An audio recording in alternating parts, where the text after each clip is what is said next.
Thanks very much indeed, Maloon. I very much enjoyed listening to the discussion, and in fact I was sort of itching to give the benefit of my own thoughts, such as they may be, to the meeting, but I didn't think it was really the role of UN Habitat to do so. This is your meeting, and it's for us, in fact, to basically sit back and listen and digest, and now is the chance to respond. But before I do that, I think it really is important for me to thank all of you for coming along to the meeting. To invest so much time is, in fact, is a sacrifice, and I want to recognize that. I hope it hasn't been a sacrifice in vain. I hope you've actually found it to be useful, to exchange ideas, and we're also very, I would say, privileged in UN Habitat to feel that we're an organization that you feel that you want to influence and have an impact on, because that hasn't always been the case for UN Habitat. I've worked here for some 13 years now, and there was a time at which we would not have had this sort of convening power, nor would we have been regarded as an actor of sufficient influence for people such as yourselves to feel that they would want to spend their time trying to influence. So I think it's really incumbent upon us to respond as intelligently, by us I mean UN Habitat, to respond as intelligently and as sensitively as we can to the sorts of propositions that you've put forward. I'd just also like to make one other point about the discussions. I've been at many such meetings in the past, and I have to say that this is one of the more constructive ones that I've attended. Often these meetings can easily, how can I put, dissolve into acrimony and so on. But what I really liked about the discussion that we had here, that there was, even though there were diverging points of view, that all opinions were expressed with respect for the opinions of others. And what we from UN Habitat would like to do is reciprocate that in the sorts of responses that we will make to you. So thank you for that. What I want to do is, I mean, it's very early days yet, but what I want to do is tell you what I've taken away so far as some of the key messages. Well, these views may be revised once we study the document more closely and look at its implications. But one of the things that has clearly come out of this, and one in which I think all of you will have heard during discussions with Habitat staff during this meeting, is that we've really got to re-examine our take on human rights and whether we're giving it sufficient prominence and sufficiently mainstreaming and have sufficient knowledge of human rights within the organization of UN Habitat. In the work we do, in our work programs, in the way we think about things, have we really gone the full distance? And I think my response would be the answer is no. And we've got to revisit this, and we've got to revisit it with a lot of seriousness. And I think when we do that, and I think I can say without contradiction that this will happen, that then I think we'll be wanting to think in terms of re-engaging with some of you on this, and maybe at some point is we come back with this group and we try and validate what we've come up with. And already we're thinking of juggling some of the things we'd already planned for our own internal reskilling and the way we think about what we do and the way we do it, to really rethink the role of human rights. I think the second thing I've seen is the emphasis on looking afresh at the role of existing instruments as they apply to UN Habitat's role in the UN system in its relationship with the larger world.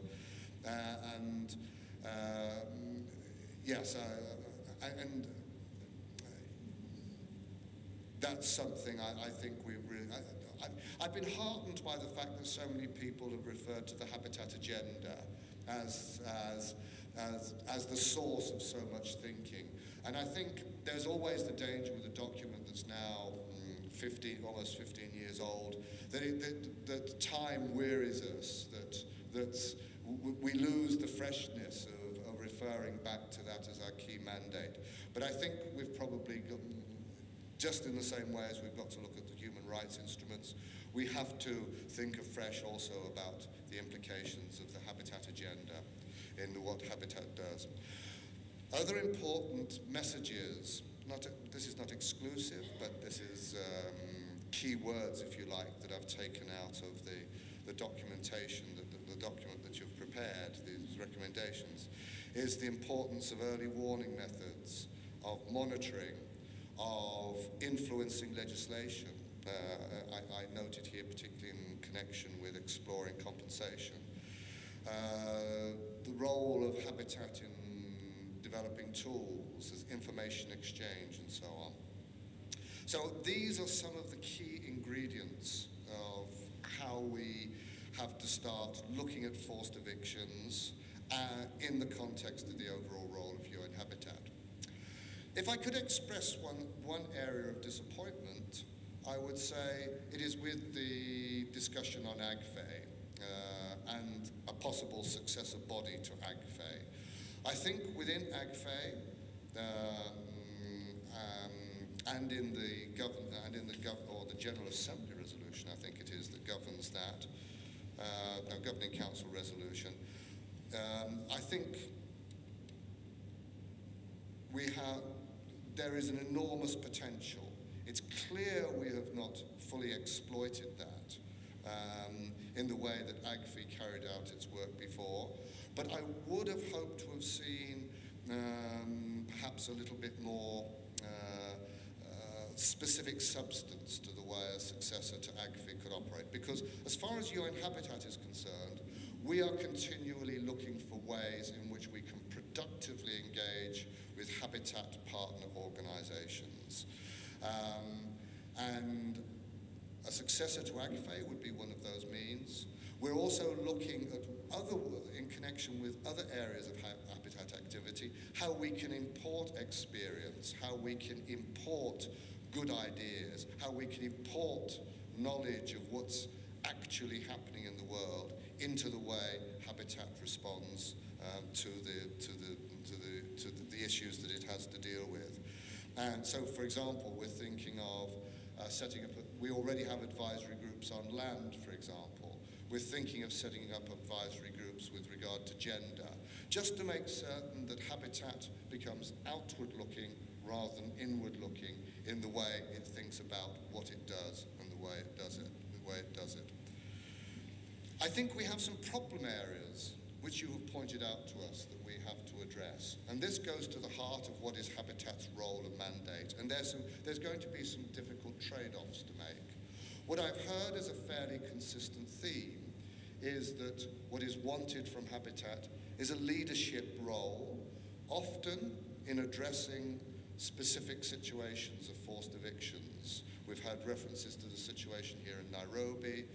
We've received representations about Cambodia. There's many other cases as well. The question is, what can Habitat do in practical terms about this?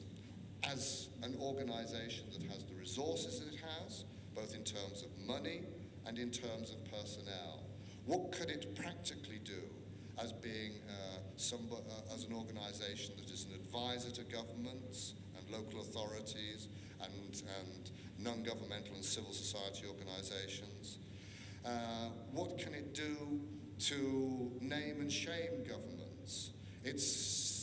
We're being encouraged to get into that role, but do we have the resources to effectively engage in all those situations that require corrective action with forced evictions?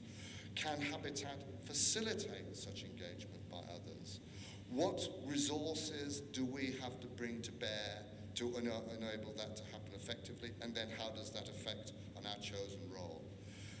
I would say in relationship to that discussion, I think there's two key things I would emphasize. One is the role of habitat in prevention, and the ED emphasised this in his opening address. He said, what we have to do to try and reduce the likelihood of forced eviction is to make certain that we have sufficient planning ahead to cater for groups that will otherwise become informal communities and who are potentially at risk of forced eviction because of land pressures. That's one area where we can effectively talk about comparative advantage in terms of our new role in planning. I think these discussions about what Habitat does in relationship to forced eviction are coming at a good time. We're having an organisational review. We are looking at what our priorities are. We're having to think from first principles. What do we want to be as an organisation? And I think this is an opportunity to internalise the messages that you've given us and then to prioritise and to calibrate in response to that. And to give you a specific response to the ideas that you've given us and the considerations that we have employed when we come to see how we respond in a practical way. So what I want to do from the UN Habitat side is to say that we will respond to this document, that we will give you answers, and that we will do it not at our leisure, but at a good pace and with as much rapidity as we can manage within the context of this organisational review that we're undertaking at the moment. So once again, thank you very much indeed for your carefully considered comments, and we look forward to engaging with you on a more continuous, on an increasingly deeper basis into the future. Thank you.